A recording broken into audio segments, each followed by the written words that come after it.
quelques exemples des chrétiens. Comment ils ont marché, comment ils ont vécu. C'est ce que Dieu attend, parce que beaucoup de chrétiens font la vie. Souvent, on se dit être chrétien, on oublie vraiment que nous avons un témoignage pour les gens. Évidemment, on n'est pas parfait. Parce que les gens nous ont vus, comment dirais-je, dans les ténèbres. Et les gens attendent de voir du changement. Vous ne pouvez pas aller voir quelqu'un. Quelqu'un qui vole, tu lui dis, tu voles, toi-même tu voles. Ça n'a pas de sens. Donc il y a des chrétiens qui disent être des chrétiens, mais qui n'ont pas changé. C'est quoi le rapport finalement? C'est quoi le rapport? Vaut mieux, ça ne sert à rien. Tu dois apporter de la joie, de la paix autour de toi. Et ça, évidemment, ça ne peut. L'homme n'a pas cette capacité. C'est dans la prière qu'on arrive à avoir cette capacité. Alors, regardons l'exemple de ce monsieur qu'on a pris tout à l'heure, hein, qui a persécuté l'église, tout ça, et à qui Dieu va donc confier une mission difficile. Regardons un peu ce parcours. Ces persécutions, quelques persécutions, parce qu'on n'a pas le temps de prendre forcément tout.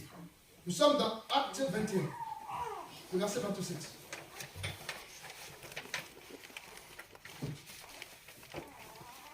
Acte 21, le verset 27. Quelqu'un d'autre peut préparer comme ça ira beaucoup plus vite. Quelqu'un d'autre me prépare Acte 14, le verset 19. Acte 21, le verset 37. 27, pardon.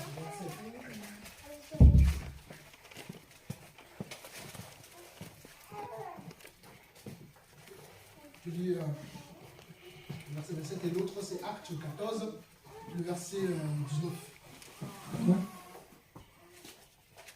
Acte 21, verset 27.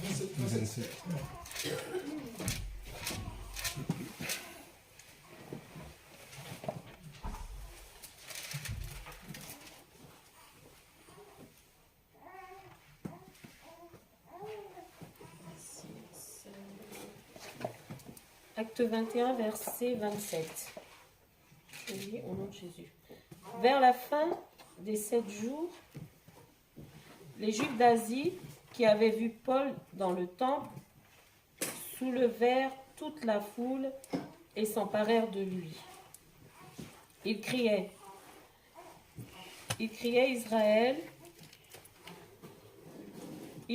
Israélites au secours. Voici l'homme qui donne partout et à tout le monde un enseignement dirigé contre le peuple, contre la loi et contre cet endroit. Il a même introduit des non-juifs dans le temple et profané ce saint lieu. 29. En effet, ils avaient vu Trophime d'Éphèse avec lui dans la ville et croyaient que Paul l'avait fait entrer dans le temple. 30. Toute la ville fut dans l'agitation et le peuple accourut de tous côtés.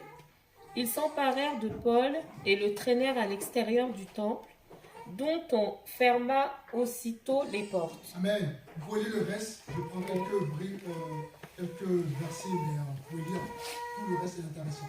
Donc nous voyons, nous ici, aussitôt que cet homme a été béni, comprend maintenant que ces hommes qu'il persécutait, ces femmes qu'il persécutait, avaient raison de chercher Dieu. Lui-même maintenant, n'est-ce pas, est dans cette voie justement de lumière.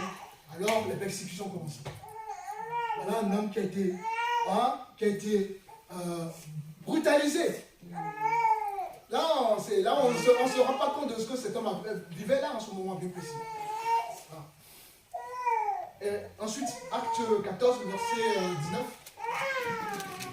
Ces entrefaits arrivèrent d'Antioche et d'Iconium, des Juifs, possédèrent les Juifs, ils lapidèrent et les traînèrent hors de la ville. Vous vous rendez compte? Il lapidait. C'est quoi lapider? Comme ça, il vous fait participer. C'est les pierres. Vous vous rendez compte? Des pierres. De l'époque, elle était lourde, hein? Et pointue. Il recevait ça, ce monsieur. Et tout ça, quoi? À cause de sa foi. Donc, la vie chrétienne, ce n'est pas une vie où tout est rose. Même la vie, les gens qui sont dans le monde, ils ont de la souffrance.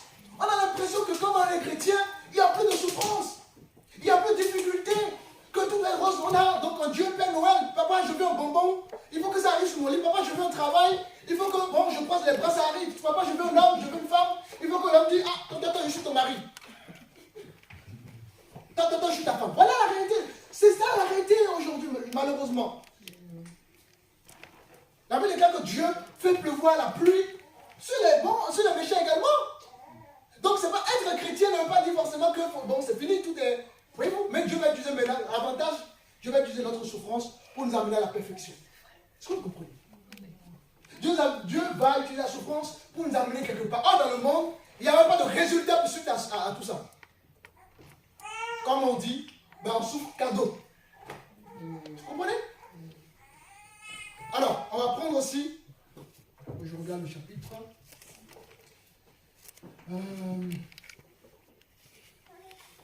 va prendre Acte 26. Je vais vous montrer un petit truc. On était à Acte 26 tout à l'heure, on va prendre le verset 24. On va regarder quelque chose. Acte 26. On va prendre le verset 24. Rappelez-vous, on a lu tout à l'heure ici. Paul parlait. Est-ce que quelqu'un peut trouver? Alors qu'il parlait ainsi pour sa défense, Festus dit à haute voix, « Tu es fou, Paul. Ton grand savoir te fait déraisonner. » « Je ne suis pas fou. »« Très excellent, Festus, répliqua Paul. Ce sont au contraire des paroles de vérité et de bon sens que je prononce. » 26. Le roi est au courant de ces faits et je lui en parle librement car je suis persuadé qu'il n'en ignore rien. En effet, ce n'est pas en cachette que cela s'est passé. Verset 27. Crois-tu au prophète, roi Agrippa? Je sais que tu y crois. Agrippa dit à Paul, tu vas bientôt me persuader de devenir chrétien. Amen. Cet homme qui est en train de vivre une vie de persécution. Sa vie était chaque seconde sujet de mort. Sa vie était en péril. Et il ose quand même vouloir convaincre un roi. Il ose évangéliser tout simplement, parler de Dieu. Pourtant, on le persécutait. Si toi, on te jette une pierre, tu ne vas pas accepter. Hein. Mais lui recevait des coups et il continuait quand même de prêcher l'amour. Comment un homme peut-il avoir cette capacité, cette force, à votre avis? Parce qu'il y a une profondeur dans sa relation avec Dieu. Cet homme, il parlait comment de Dieu? Il osait, alors qu'on était en train de le juger. Prenons Acte 5, le verset 17. Un autre cas d'un autre apôtre, pour vous montrer que les chrétiens, dès le commencement de l'église primitive, n'étaient pas des chrétiens qui n'avaient pas forcément une belle vie par tout le temps. C'était des hommes qui étaient persécutés physiquement. Acte 5, verset 17.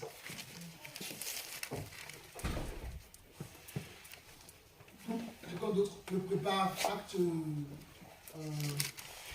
5, le verset 27. Alors, Acte 5, verset 17. Alors, le grand prêtre et tous ceux qui étaient avec lui, c'est-à-dire le parti des Sadducéens, se levèrent, remplis de jalousie. 18. Ils firent arrêter les apôtres et les jetèrent dans la prison publique. Bon. Les apôtres, encore d'autres hommes, de femmes qui suivaient Dieu, ils étaient en prison. Alors aujourd'hui, si un homme va en prison, on va dire il a péché. Hein. Donc on va dire, ah, c'est parce qu'il a péché qu'il est en prison. Ah oui? Vous voyez que la mentalité n'est pas en proportionnelle à la pensée du Seigneur. Aujourd'hui, si un chrétien, vous attendez qu'un frère va en prison, vous allez dire, ah, le frère il a péché. Pas forcément. Ces hommes-là ont subi la prison. Des années, des mois, enchaînés. Mais Dieu a toujours été là pour eux. Voyez-vous, regardez un peu, il y a un homme qui me parle, Étienne, on va regarder un peu son cas. Je crois que c'est acte 4. Hein. On va regarder un peu encore. Acte 7. Acte 7. Alors. Acte 7. On va prendre le verset 51.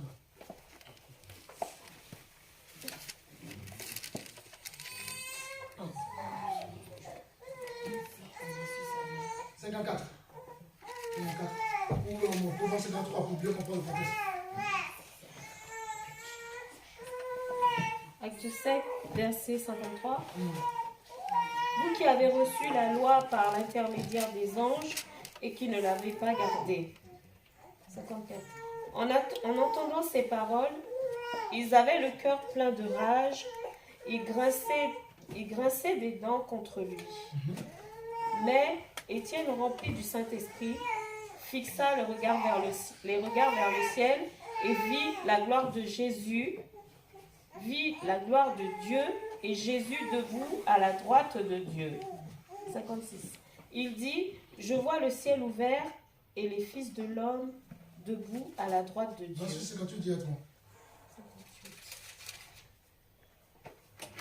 Le traînèrent à l'extérieur de la ville et se mirent à le lapider. Les témoins avaient déposé leurs vêtements aux pieds d'un jeune homme appelé Saul. C'est bon. Voilà un homme qui meurt pour sa foi. On le lapidait. Il aurait pu dire non, c'est fini, je bénis Jésus. C'est bon, c'est bon, c'est bon. C'est facile ça, non? Rapidement, tu retrouves ta vie. Le gars aurait pu dire c'est bon, c'est bon, c'est bon. C'est bon, vous avez gagné. Mais il a sa vie, il retrouve sa vie. Hein. Mais il a préféré. Dit non, vous ne changerez pas d'avis. Vous avez décidé de me tuer, tuez-moi. Et il est décidé. Comment on peut avoir cette capacité dans la souffrance, selon vous, s'il n'y a pas de profondeur avec Dieu, s'il n'y a pas d'intimité avec Dieu, les amis? J'en ai pris vraiment quelques exemples, il y en a tellement. Les hommes et les femmes, il y a des gens qu'on prenait comme ça. Et on dit, relis Jésus. Ils disent non. On prend 2 chevaux. On prend l'homme ou une femme, on met son pied gauche sur l'autre cheval, on attache l'autre pied sur l'autre cheval, on attache, on envoie les 2 chevaux dans 2 directions différentes. Vous vous rendez compte? On ne se rend pas compte. Nous, chrétiens, aujourd'hui, on prend tellement de choses, tellement... On ne se rend pas compte. Et ces gens-là n'ont pas renié leur foi. On brûlait les gens vifs. On découpait les gens. À cause de la foi. Comment ces gens-là peuvent ne pas accepter de renier leur Jésus? Parce qu'il y avait profondeur dans leur relation. Est-ce que vous comprenez? Amen. Il y avait une profondeur. Ils savaient de quoi ils parlaient. Ils savaient de quel Dieu ils louaient. Quand tu as, je prends l'exemple du couple. Moi, quand quelqu'un vient me voir pour ma femme, te dit ma femme va mentir, il peut argumenter comme il veut. Il ne va pas m'avoir deux sur ça. Je connais mon épouse. Vous comprenez? Quand tu connais qui est Dieu, rien ne peut changer ta décision. Ni la souffrance, ni la persécution. Pourquoi? Parce que tu sais que c'est lui qui a les paroles de vie. Et malheureusement aujourd'hui, il y a tellement de pression que, au lieu que les gens aillent vers Dieu, se ressourcer, ben voilà. Et bien quand la chair peut l'esprit disposer de la parole du Seigneur. Quand tu n'es pas ressourcé, forcément, tu vas perdre de vue la vision. Tu vas être déconnecté. Et quand tu es déconnecté, et que là où, comment ça s'appelle, on a un technicien d'ascenseur ici, là. Quand on branche un câble, qu'est-ce qui se situe déjà dans le câble? En courant. Voilà. Donc, quand tu ne vas pas te brancher, la prise c'est la présence de Dieu. Quand tu ne vas pas te brancher à la prise pour te ressourcer, pour recevoir le courant, qu'est-ce qui va se passer? Ben, tu ne vas plus fonctionner. Et quand tu ne fonctionnes plus, tu es complètement déconnecté de la réalité de Dieu. Et là, tu reviens à ton passé. Vous comprenez? Tu reviens encore à ton mode de vie. Et là, dans ta bouche, grossièreté, plus de témoignages, plus de persévérance, plus d'engagement dans l'œuvre de Dieu. Même aujourd'hui, même pour soutenir les ministères, les gens, bon, on comprend qu'il y a des gens qui se sont fait arnaquer, il faut comprendre les gens des fois aussi. Hein. D'accord? Il y a des gens qui se sont fait dépouiller plutôt. Donc voilà, on ne va pas mélanger tout. Mais pour soutenir aujourd'hui, c'est aussi compliqué. Parce que nous, on a eu une expérience, mais forcément cette expérience-là, même si elle est mauvaise, on va généraliser tout. Pourquoi? Parce que si on se retrouvait à être branché à nouveau à la présence de Dieu, on va pouvoir aller au-delà de notre expérience pour comprendre qu'on ne va pas confondre tout le monde. Parce que Dieu nous donne cette capacité d'aller au-delà de la souffrance. Mais ça, c'est dans sa présence, dans l'intimité, dans la parole, dans la persévérance avec les frères et sœurs. Vous savez combien de temps on persévère depuis ce ministère existe? En ligne, on persévère. Des fois, on est 2, des fois, on est 3. Et au début, si on regardait, on est que les 2, que les 3. Et le Seigneur fait son œuvre. Aujourd'hui, on a une œuvre au Cameroun, au Bénin. Dans 3 pays, on espère que ça ira encore plus loin. Les rencontres qu'on a effectuées, regardez, il n'y a que Dieu qui peut orchestrer tout ça. Là, on a vu des pianistes, on a tout. Qu'est-ce qui nous manque ici? On a tout. Et tout ça. Moi, je ne savais même pas comment ça allait se passer parce que j'avais 1 rond dans la poche. Mais tout ceci s'est fait parce qu'il y a eu connexion. Chacun d'entre vous, vous étiez connectés à Dieu. Amen. Et ça change tout. Le monde ne changerait pas s'il n'y a pas des hommes qui ont de la vision, des femmes qui ont de la vision. Il faut quelqu'un pour réveiller les autres. Il faut quelqu'un parfois. Le monde, il faut des hommes qui ont de la vision. Des femmes qui ont de la vision. Parce que c'est au travers de nous que Dieu va changer les choses. Alors, vous avez vu un peu la vie de ces hommes-là. Pourquoi ces hommes-là ont cette vie-là? Parce que, à cause de leur foi, forcément, il y a la persécution. Mais nous voyons que ces hommes-là n'ont pas abandonné parce qu'il y avait une intimité profonde avec le Dieu. Donc, regardez la solidarité du coup de cette bien-aimée, de cette église. Nous sommes dans Acte, rapidement, on va voir un peu quelques solidarités. Nous sommes dans Acte 2, par exemple, on va prendre le verset 43. Quelqu'un d'autre ne peut pas. Acte 11, le verset 27. Acte 2, le verset 43, à partir du verset 43. Acte 11, verset 27 à 22. Ouais, on a déjà vu ça, là? Oui, on l'a vu. On va relire, on va relire encore.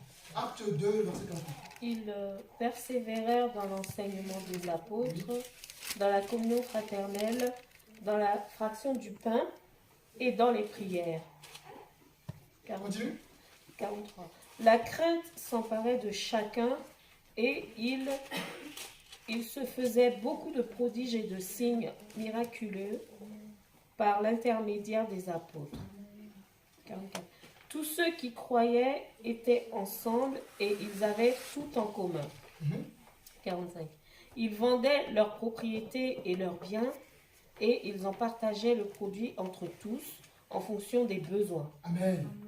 Voilà des hommes qui n'étaient pas entrés quand même.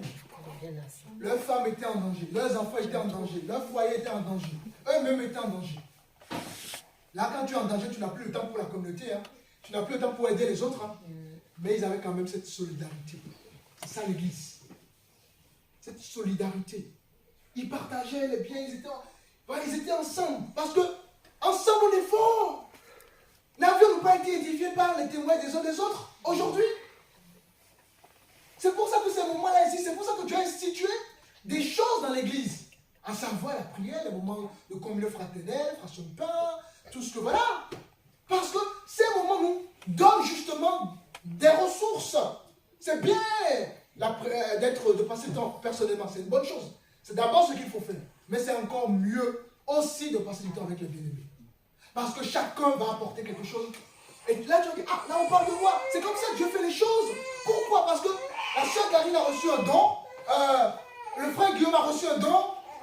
Je ne sais pas, chacun d'entre nous avons reçu un don. Et là, Dieu va donc susciter ces dons-là pour que chacun puisse être utile dans son œuvre. Voilà pourquoi nous avons la notion de la complémentarité au sein du corps de Christ. Et c'est comme ça que Dieu a aussi créé le couple. Tout à l'heure, on parlait du chef. Le chef, vous voyez, comment on était gêné de prononcer ce mot-là. On a vu sur Matthieu 20. Ce sont le monde qui domine. Quand on dit chef dans le monde, on comprend tout de suite. C'est la domination. Mais le mot chef dans la vision de Dieu, ce n'est pas la domination. La soumission, quand on parle de soumission, vous parlez ça à des femmes aujourd'hui qui sont en compétition avec le mari, elles vont vous gifler. Parce que quand elles entendent soumission, la domination. Mais la soumission selon Dieu, différent. On a vu, là, vous voyez, je sais le Seigneur, je suis seul, j'ai mon épouse, on travaille à deux. C'est ça l'œuvre de Dieu. Dans un couple parfait, il n'y a pas de domination. Quand on s'aime, il y a l'amour. Il n'y a pas l'amour, c'est autre chose. Mais quand il y a l'amour, naturellement. Ah, toi, ton rôle c'est de balayer, ton rôle c'est ceci. Ça se fait naturellement. Vous comprenez, les amis? Alors, il y avait une solidarité au sein de cette église, malgré tout ce qu'ils vivaient. Alors, nous sommes dans Acte, combien je t'avais donné? 11, hein? 27. Oui.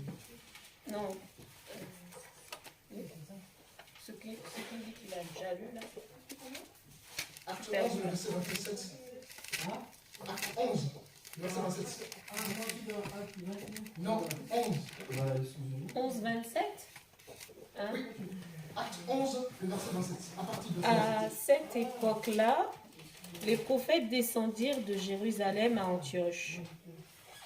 L'un d'eux, du nom d'Agabus, se leva et annonça par l'Esprit qu'il y aurait une grande famine sur toute la terre.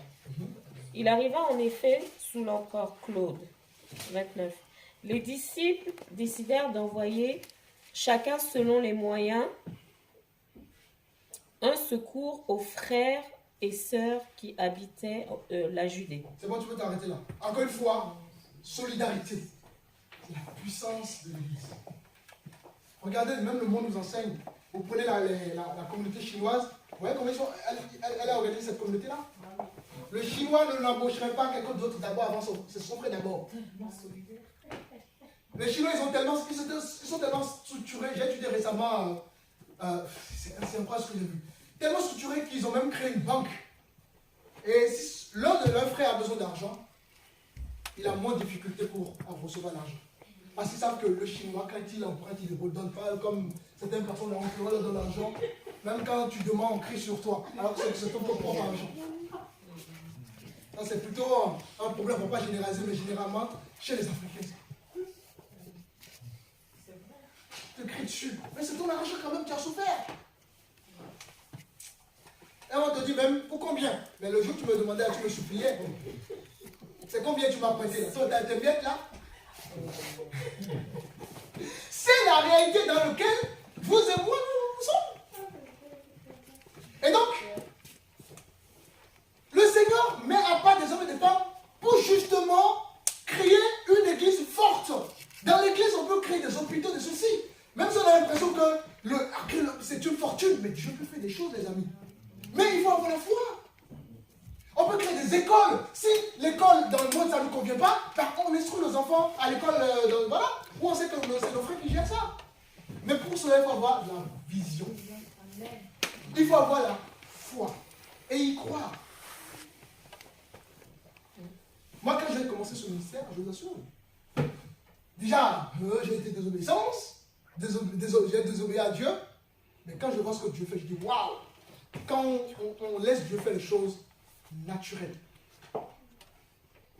Mais pour ça, il faut être branché à Christ, branché à la présence de Dieu, pour recevoir cette... tu as dit quoi déjà, frère? Le courant. Ouais, nous avons besoin du courant. Vous comprenez, c'est imagé. Nous avons besoin d'un courant spirituel. Voilà la solidarité au sein de cette communauté, malgré toutes les persécutions qu'ils subissaient. Nous allons faire un autre tour brièvement. Vous allez voir que ça n'a jamais changé. Nous sommes dans le cas d'Abraham. On peut aller dans Genèse. Pour voir deux cas. Je vous prends ça pour vous dire que dans l'ensemble de ce que Dieu a toujours fait avec les hommes et les femmes, ça a toujours été pareil. Mais pour ça, il faut être des hommes qui ont de la vision, qui sont connectés à Dieu. Nous sommes dans Genèse. On va prendre le cas de Genèse 12 par exemple. Regardez ce que Dieu fait à partir du verset 1. Genèse 12, le verset 1. Je suis en train de regarder l'heure. Si les 17h30, n'hésitez pas à me. D'accord?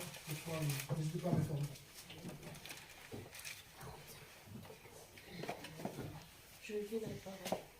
L'Éternel dit à Abraham, quitte ton pays, ta patrie et ta famille et va dans le pays que je te montrerai. Je ferai de toi une grande nation, je te bénirai, je rendrai ton nom grand et tu seras une source de bénédiction. Amen. Alors, voilà un homme qui avait sa capuce. C'était un personnage. Donc vous imaginez, il avait des attachements. Comme chacun d'entre nous. Très profond parce que quand même, c'est un personnage. Mais il fait la rencontre de Dieu. Dieu lui demande quand même de sortir. Et Dieu lui dit d'aller vers complètement un inconnu.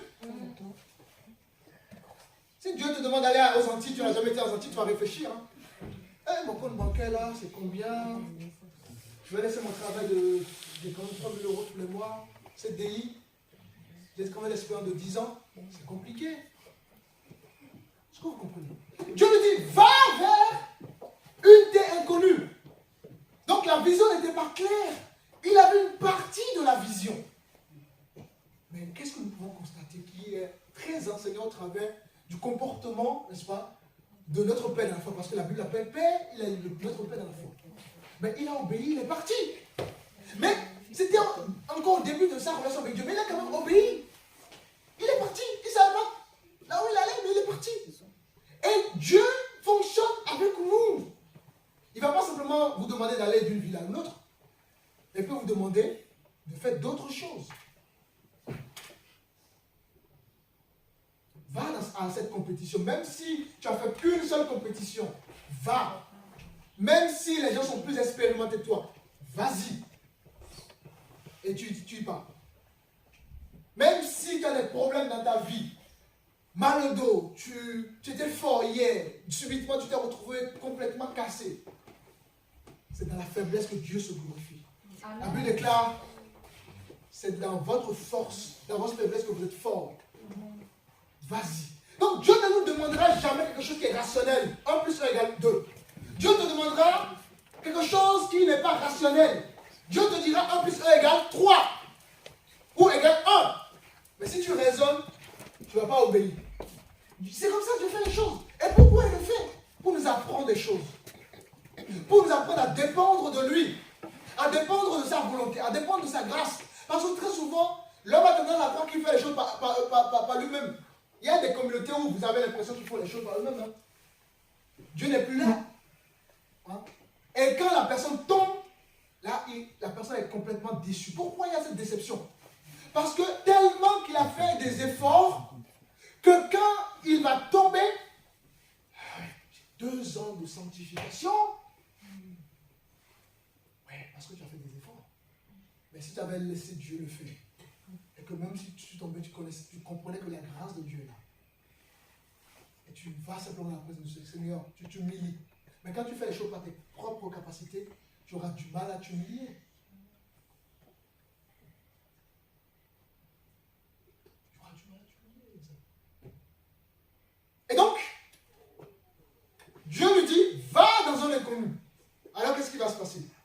Regardez un peu ce qui va se passer avec Abraham. C'est important qu'on puisse... Nous sommes donc dans Genèse chapitre 12, toujours, on va prendre le verset 10.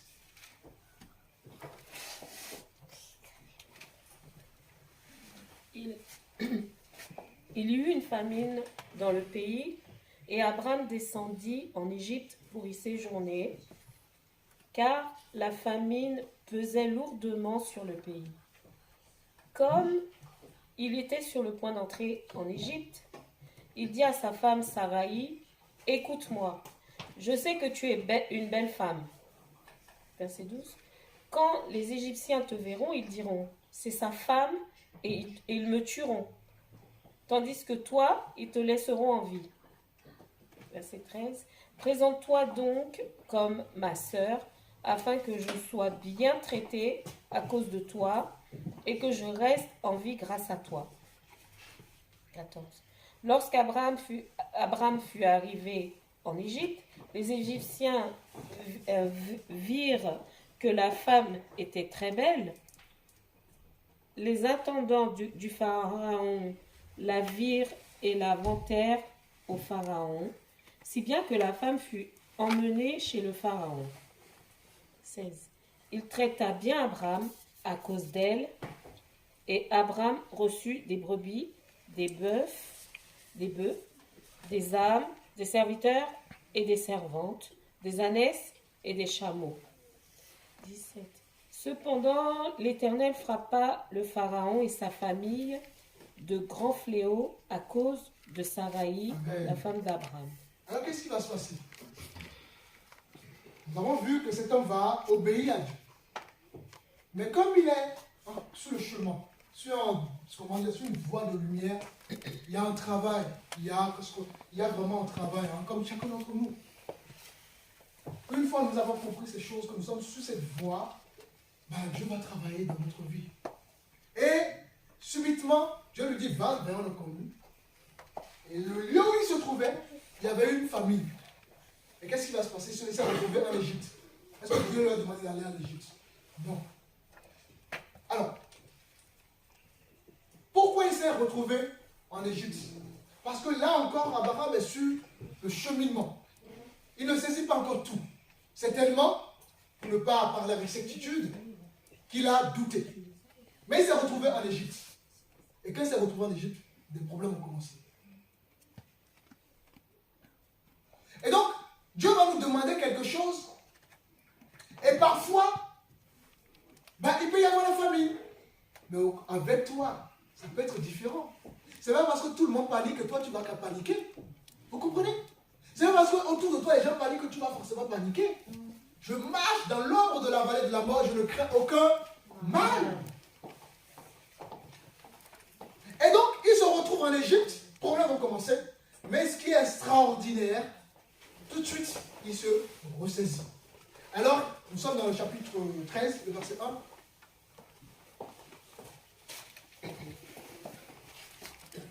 Abraham remonta d'Égypte vers le Néguev avec sa femme et tout ce qui lui appartenait.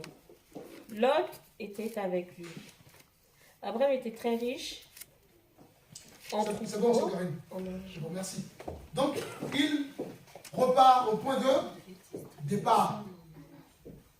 Parce qu'il a certainement dit, il a loupé un truc. Parfois, quand nous avons l'impression d'avoir été éloigné de Dieu, parfois quand nous avons l'impression que vous avez loupé quelque chose, ce qui est intéressant de faire en ce moment-là, c'est de revenir au point de départ. C'est très important. C'est de repenser à ce que Dieu vous a donné comme promesse. Seigneur, tu m'avais dit telle chose à tel moment. C'est pour ça que les prophéties, il faut les noter. Les promesses de Dieu, il faut les noter. Et vous allez rappeler ces choses-là à Dieu. Et il revient au point de départ. Il comprend là qu'il a agi par la chair. Mais une chose qui est très très intéressante, c'est que lui, il apprend de ses erreurs. Il n'a pas fait 10 erreurs pour apprendre ses erreurs. Une seule erreur lui a permis de ne plus recommencer les mêmes erreurs. Alors, qu'est-ce qui va se passer? Descendez dans le verset 7, toujours dans le chapitre 13.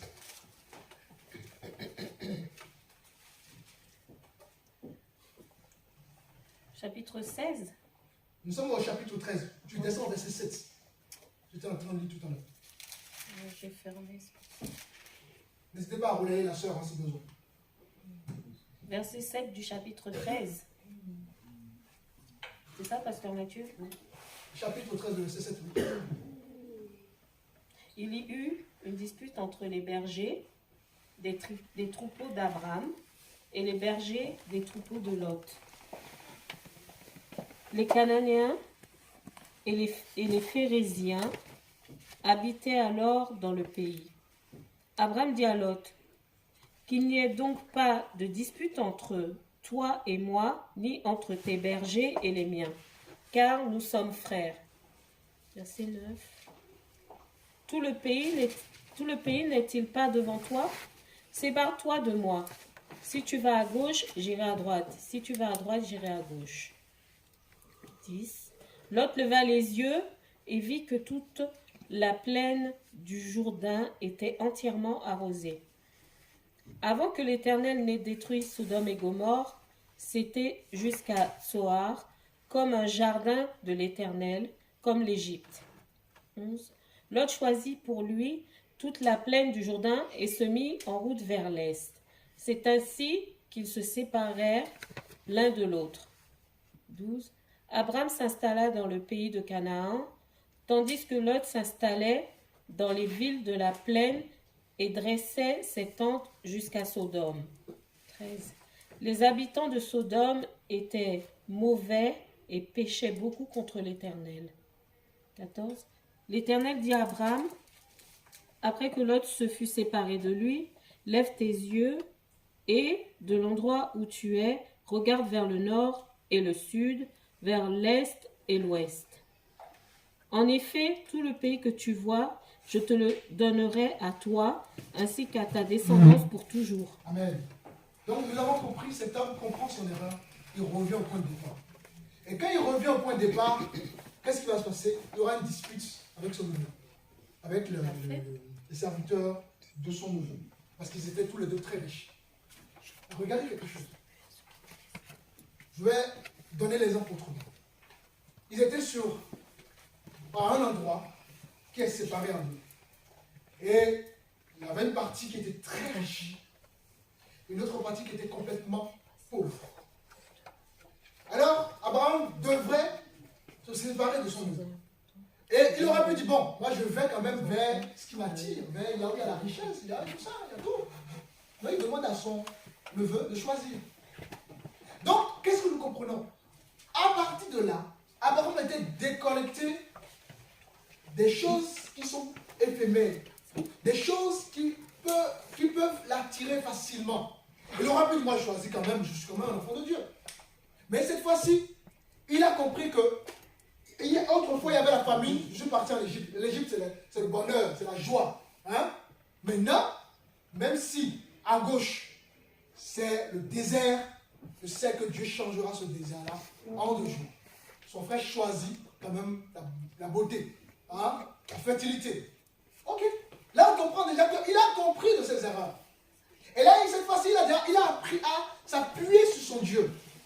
Et aussitôt qu'il y a eu séparation, Dieu lui dit quoi? Lève les yeux. Vous comprenez? Aussitôt qu'il s'est appuyé sur Dieu, maintenant Dieu lui dit, lève tes yeux. Maintenant tu vas voir autrement. Donne un regard ce que tu penses être un désert. La situation par laquelle tu passes, si tu es dans l'obéissance vis-à-vis de Dieu, Dieu te montrera cette situation autrement. Voilà le coach qui est devant. Il est coach aujourd'hui, mais dans sa situation, lui persévérait vers donc, le MRA. Absolument ça, absolument ça. Mais dans cette situation, Dieu lui a montré une autre spécificité. Il peut aller vers le coaching. Vous comprenez? Les situations que nous traversons, si nous avons un appui, nous attendons de Dieu dans la prière, dans la persévérance, Dieu nous donnera un autre regard de toutes les situations. Ta femme que tu ne vois pas belle aujourd'hui, deviendra tout subitement belle. Ton mari qui n'est pas beau deviendra subitement beau. La situation qui est pour toi compliquée aura eu un autre sens. Pourquoi? Parce que là, ce n'est plus toi, mais tu as laissé le Seigneur changer ton regard. Et cet homme, son regard a changé à cause de son obéissance. Je peux vous donner autant d'exemples. Mais pourquoi ces hommes et ces femmes ont marché ici? Parce qu'il y avait de la profondeur, il y avait de la persévérance, il y avait de l'intimité. Tu es mieux un homme et tu ne passes pas du temps avec l'homme ou avec la femme, il n'y aura que de la distance entre vous. Vous devez prendre du temps pour vous connaître, balader, tout ça. Sinon, comment tu peux épouser une femme pour dire que tu la connais pas? C'est chaud, ça va être chaud. Hein? L'homme que tu épouses, la femme que tu vas épouser, c'est parce que tu vas prendre du temps pour le connaître, la connaître. C'est important. Et quand tu la connais ou tu le connais, mais la vie de couple serait beaucoup mieux. Ça ne serait pas parfait, au moins ça déjà. C'est important de creuser notre foi. On ne peut pas dire qu'on aime un Dieu et il n'y a pas de profondeur, il n'y a pas de relation avec Dieu. Ça n'a pas de sens. Beaucoup disent Dieu, mais ne connaissent pas Dieu. Je prends encore le cas d'un couple. Si je ne connais pas ce que ma femme n'aime pas ou aime, on va tout le temps se frustrer. Parce que tout le temps, je vais la frustrer par mon comportement. Mais si j'apprends à connaître, elle n'aime pas, par exemple, que je dépose une couleur rouge, je donne un exemple, tout con, sur la table, mais je ne le ferai pas. Mais pour ne pas le faire, j'ai appris à savoir qu'elle n'aimait pas ça, n'est-ce pas? Mais comment voulez-vous plaire à votre Dieu si vous ne savez pas ce qu'il aime, ce qu'il n'aime pas? Ça n'a pas de sens. Donc même la vie et les choses de la vie nous enseignent tous les jours. La relation avec une personne, ça demande toujours, peu importe que ce soit une relation amicale, peu importe, il faut apprendre à se connaître. Sinon ça n'a pas de sens. Mais c'est la même chose avec Dieu. Il faut apprendre à connaître Dieu. Et comme ça, on évitera de faire les choses qu'il n'aime pas. Et ces hommes l'avaient compris.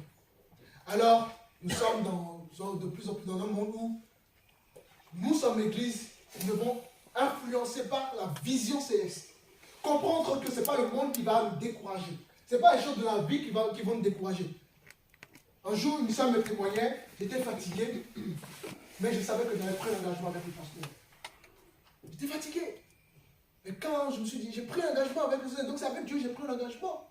Alors, je vais honorer cet engagement. Vous voyez? Ça, c'est se connecter à la source, à Dieu. Alléluia. 2 versets pour finir là-dessus. Alors, qu'est-ce que Dieu attend de nous? Nous sommes dans Actes chapitre 1. On peut prendre le verset 8.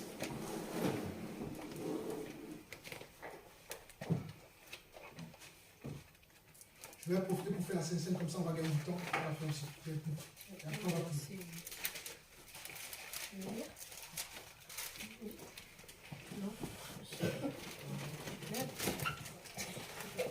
Ah, 8.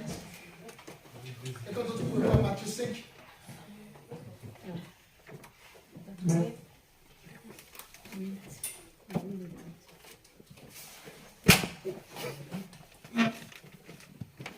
Acte 1, verset 8.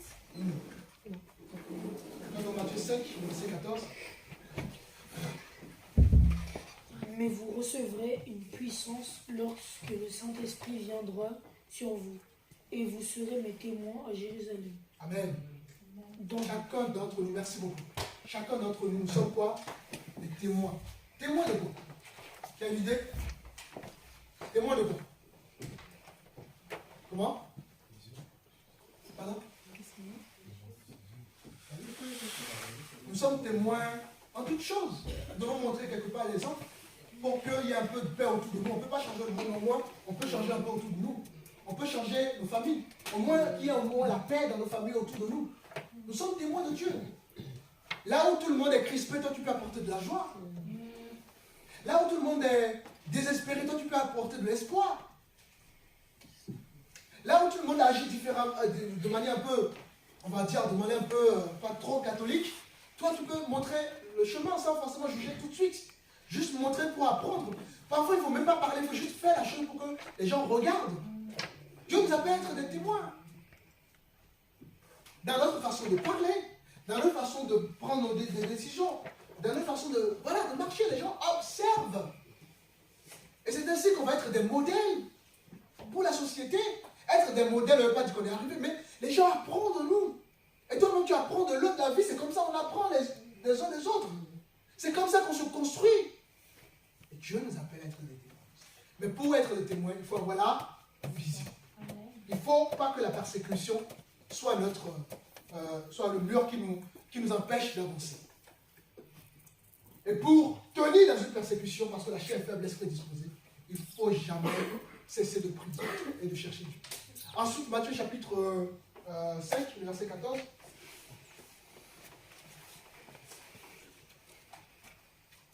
Matthieu 5, 14.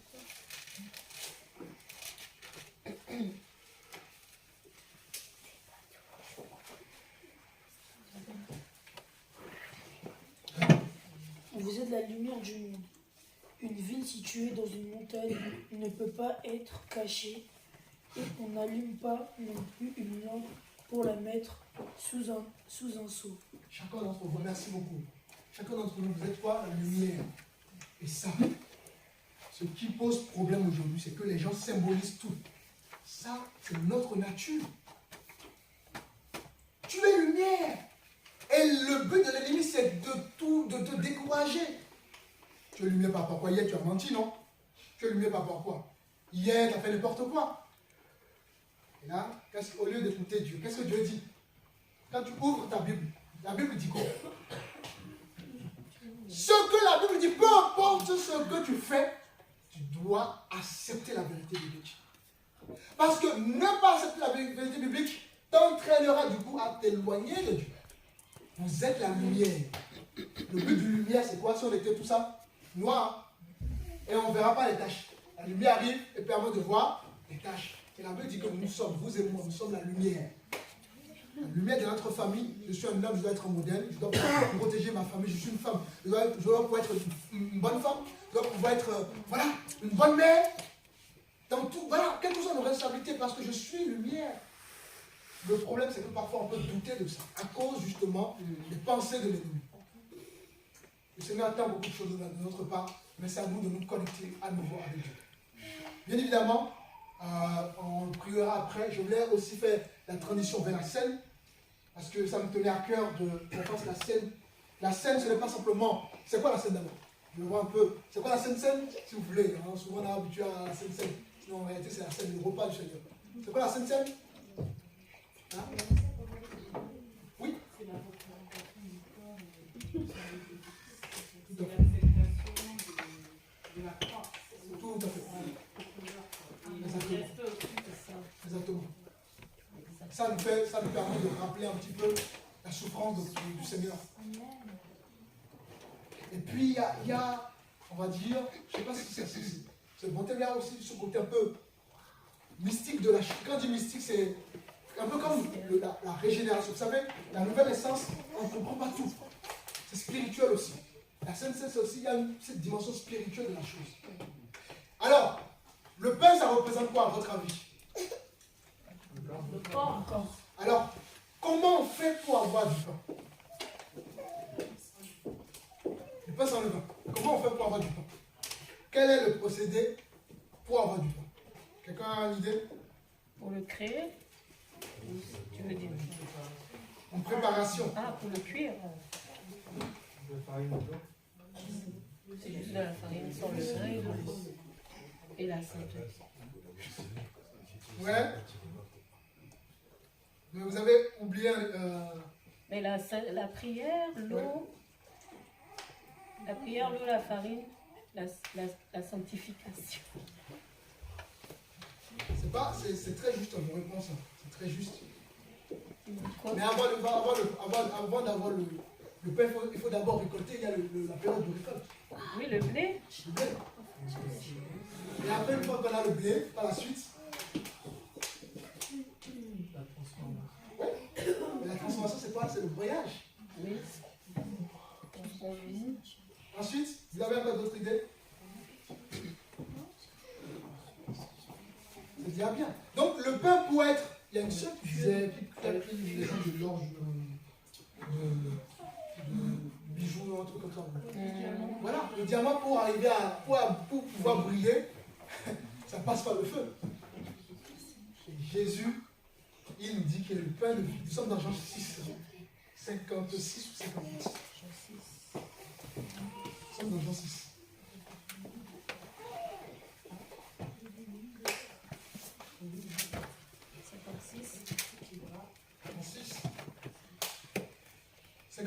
On prend même lui 48. Tu veux dire? Hein?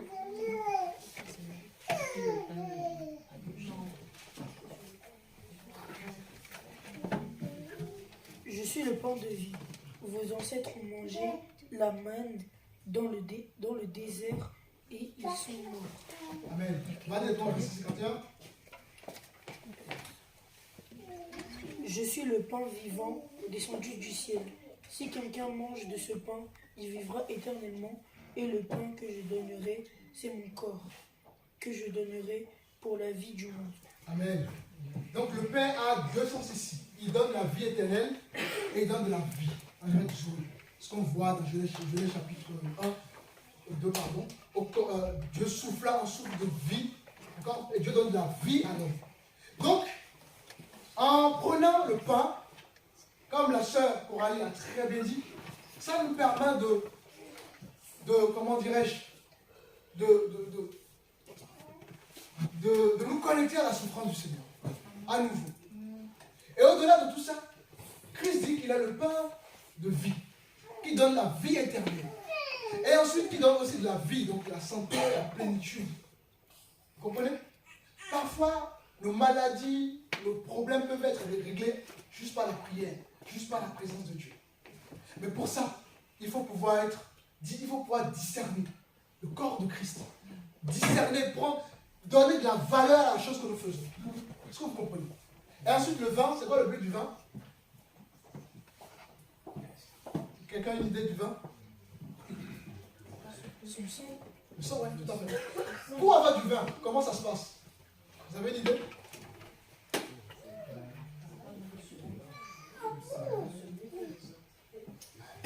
Donc il y a un gros travail. Exactement. Exactement. Donc le vin également, ça passe par la transformation. Et le sang de Christ nous lave de nos péchés. Amen. Alors, j'ai voulu qu'on se souvienne de ce que le Seigneur a fait pour nous. Parce que c'est très important. Parfois, on a tendance à oublier la souffrance. Le Seigneur s'est tellement investi pour qu'aujourd'hui, nous puissions être des enfants de lumière. Et parfois, il faut pouvoir nous souvenir, on dit commémorer, hein, c'est ça, les choses du Seigneur. Est-ce que, ancien, tu pourras, quelqu'un pour... les pains sont déjà disponibles? Oui, tout près. Je vais prendre juste un seul pain. Le reste, vous allez amener ça à côté. On va juste prier là-dessus. Et puis après, il y aura aussi un moment de prière. Peut-être l'association, donner à quelques minutes qu'on parle rapidement de l'association.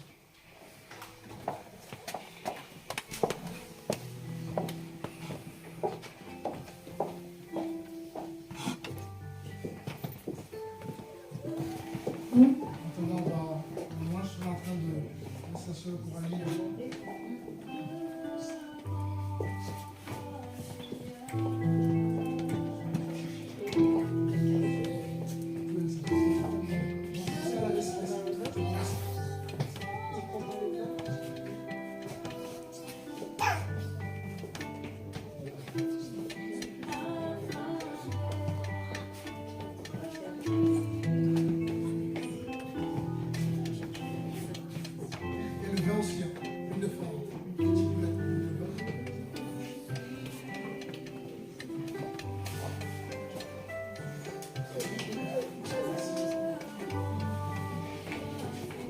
Thank you.